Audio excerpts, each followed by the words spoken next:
My wife got on a list incorrectly because she's not Medicare age, but she got on some call list for Medicare Advantage plans. And I want to talk about this because Medicare Advantage plans are actually not advantageous in any way, shape, or form, other than maybe you get a little bit of a grocery card or a gas card or something and a membership to the gym or something. Everything else is less benefits. She got on this call list and she's gotten 4 to 5 calls a day from different Medicare Advantage salespeople. This is 4 to 5 calls a day for like the last 2 weeks for them to try to get her to switch. She's not on Medicare, but their thought is she has Medicare and they want her to switch to Medicare Advantage. It's a Medicare disadvantage. They have way less coverage, way less choices. Something happens and you or your loved one are going to be in worse shape if you're on a Medicare Advantage plan than you are having straight Medicare. And you go, no, they cover more. They don't cover more. I don't know the term for it, but it's like, hey, look at this shiny great thing over here when it's not as good as the original. It's not. It is not as good as Medicare. We see it every day. We do some very specialized treatments here.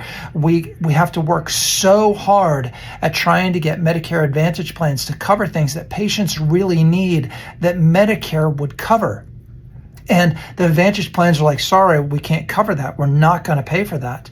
And the patients are left suffering. This happens over and this is a daily thing for our clinic and the services that we do, is trying to get patients coverage for things that Medicare covers and the Advantage plans do not. So I'm here to tell you, make sure you or your loved ones stay on Medicare. This first part, I'm not 100% certain on this, but what I've heard is that Medicare pays the Advantage plans up to $13,000 to get somebody to switch off of Medicare onto the Advantage plan.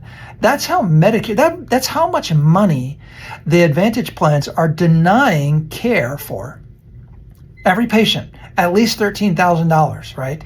So they're denying that much care. That's how the Medicare can afford to pay that, because they're saving that much money because the Advantage plan is not paying for it.